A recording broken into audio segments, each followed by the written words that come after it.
இன்றைக்கு தமிழ்நாட்டில் நம்மளுடைய முதலமைச்சர் ஒரு மிகப்பெரிய ஒரு கேலிக்கூத்தை அரங்கேற்றிருக்கிறார். எல்லாரையும் முட்டாளாக்க ஒரு எத்தனைச்சிருக்கிறார். எஸ்சி எஸ்டி மாணவர்கள் படிக்கின்ற விடுதியை சமூக நீதி விடுதி என்று பெயர் வச்சிருக்கிறார். முதல்ல நான் அவரை கேட்குறேன், ஏதாவது ஒரு ஹாஸ்டலை போய் பார்த்துருக்கிறாரா? நான் எஸ்சி கமிஷன் வைஸ் சேர்மனாக இருக்கும் பொழுது ஒவ்வொரு ஹாஸ்டல்லையும் பார்த்துருக்குறேன். அந்த ஹாஸ்டலினுடைய தரங்கள் மிக கேவலமாக இருக்கும், ரொம்ப கொடுமையாக இருக்கும். அது எஸ்சி எஸ்டி ஹாஸ்டலில் ஒரு மாணவர் படிக்கிறான்னா அவன் அதை விட ஒரு கொடுமை வாழ்க்கையில் அனுபவிச்சிருக்கவே முடியாது. அந்தளவுக்கு கொடுமை இருக்கிற ஹாஸ்டல்களில் சும்மா பேரை மட்டும் மாற்றிட்டா ஆகுமா? நான் கேட்குறேன், முதலமைச்சராகட்டும் அல்லது துணை முதலமைச்சராகட்டும், ஏதாவது ஒரு ஹாஸ்டல், இத்தனை மாவட்டத்துக்கு போகிறாருல்ல, ஒவ்வொரு ஊருக்கும் போகிறாங்கல்ல, அந்த ஹாஸ்டலை போய் பார்த்துருக்குறாங்களா? சும்மா பேர் மாற்றுறதுனால ஒன்றுமே நடக்காது. நான் சொல்கிறேன், மத்திய பிரதேசில் போய் எஸ்சி எஸ்டி ஹாஸ்டலில் போய் பார்த்துட்டு வாங்க. பிஜேபி ஆட்சி செய்கிற மாநிலம் போய் உங்களுக்கு பார்த்து கற்றுக்கிட்டு வாங்க, அங்கே எவ்வளோ சிறப்பான வசதியை செய்து கொடுத்துருக்குறோன்னு. பக்கத்தில் போய் கர்நாடகாவில் பார்த்துட்டு வாங்க, பாரதிய ஜனதா கட்சி ஆட்சி செய்த மாநிலம், அங்கே எவ்வளோ சிறப்பான ஹாஸ்டல்கள் இருக்கிறது என்பதை. தெலுங்கானாவில் போய் பார்த்துட்டு வாங்க, எவ்வளோ சிறப்பான ஹாஸ்டல்ஸில் இருக்குன்னு. ஆனால் இங்கே தமிழ்நாட்டில் எந்த அடிப்படை வசதியும் கிடையாது. அங்கே மாணவர்கள்லாம் சொறி சரங்கு இருக்கும். அவ்வளோ ஒரு சுத்தம் இல்லாத ஒரு ஹாஸ்டல்ஸ், உணவு சுத்தம் இருக்காது. எந்த சுத்தமும் இல்லாத ஹாஸ்டல்களை தமிழ்நாடு முழுவதும் இதுதான் நிலை. போன வாரம் இங்கே சட்டக்கல்லூரி, சென்னையில் இருக்கிற சட்டக்கல்லூரி மாணவர்கள் ஹாஸ்டல் வசதி சரியில்லைன்ட்டு ரோட்டில் போராட்டம் பண்ணாங்க, நம்மெல்லாம் பார்த்தோம். இங்கே சென்னையில் இருக்கிற சட்டக்கல்லூரி ஹாஸ்டலினுடைய விடுதியினுடைய நிலையே இப்படி இருக்கும் பொழுது, நீங்கள் கோயம்புத்தூரில் இருக்கிற, அது அட்டப்பாடி கோயம்புத்தூரில் இருக்கிற ஆனைக்கட்டி பக்கத்தில் இருக்கிற ஒரு எஸ்டி ஹாஸ்டலினுடைய நிலைமை நினச்சி பாருங்கள். கோயம்புத்தூர் மாவட்டத்தில் ஆனைக்கட்டி பகுதியில் இருக்கிற பழங்குடியின மக்கள் வசிக்கின்ற அந்த ஹாஸ்டலுக்கு நான் போயிருக்கேன். அந்த ஹாஸ்டலில் ஒரு வசதியும் கிடையாது. அந்த வார்டன் மட்டும் சுகமாக இருப்பார் அங்கே, அவ்வளோதான். இப்படிப்பட்ட ஹாஸ்டலில் வச்சுக்கிட்டு இது சமூக நீதி ஹாஸ்டல்னு ஒரு இந்த போலி திராவிட மாடல் ஆட்சி, இந்த ஆட்சி பேர் மாற்றுறதில்ல மட்டும் ஒன்றும் நடக்க போகிறதில்ல. அதனால் அவர்கள் உண்மையான மக்கள் மேலே நம்பிக்கை இருக்குன்னா, மக்கள் மாணவர்கள் மேலே பற்று இருக்குன்னா, அவர் ஒவ்வொரு ஹாஸ்டல்லையும் போயிட்டு பார்த்துட்டு அந்த ஹாஸ்டலினுடைய மேம்பாட்டிற்கு நிதி ஒதுக்கி அந்த ஹாஸ்டல்களை மேம்படுத்த வேண்டும். அதே மாதிரி காலனிகளை ஒழிக்கிறோன்னு. என்னத்தை ஒழிச்சிருக்கு? காலனியில் இன்னும் பல ஊர்களில் தீண்டாமை இருக்கிறது. இன்னும் சும்மா மாறு தட்டி கொள்ளுகிறாங்க இவங்க. பல கிராமங்களில் தீண்டாமை கொடுமை இருக்கிறது. பல கிராமங்களில் ரெட்டை சுடுகாடு, பல கிராமங்களில் கோயில்களுக்கு போக முடியாத சூழ்நிலை. இதெல்லாம் வச்சுக்கிட்டு சமூக நீதி ஹாஸ்டல்ன்ற சும்மா இன்றைக்கி ஒரு வெற்று அறிவிப்பை வெளிவிட்டு ஊர் பூரா சுற்றுறாரு.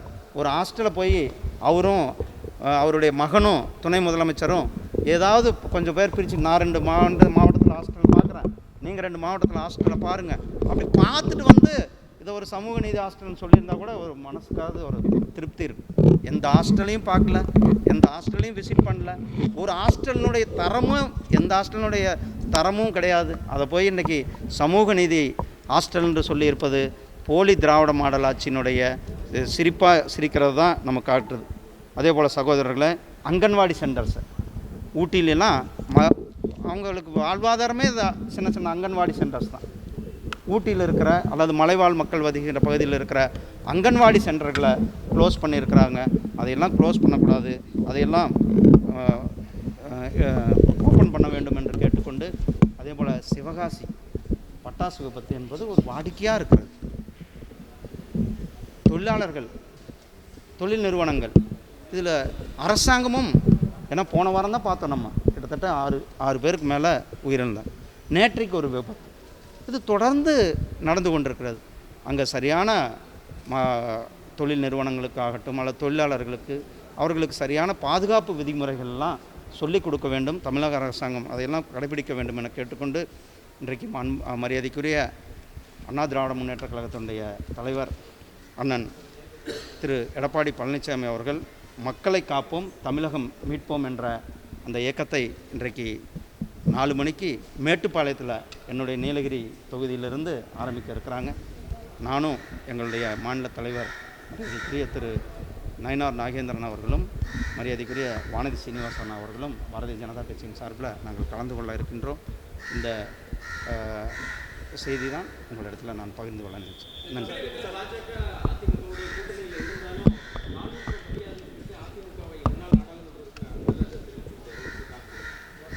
அண்ணா, இதில் நான் கருத்து சொல்ல ஒன்றும் இல்லை.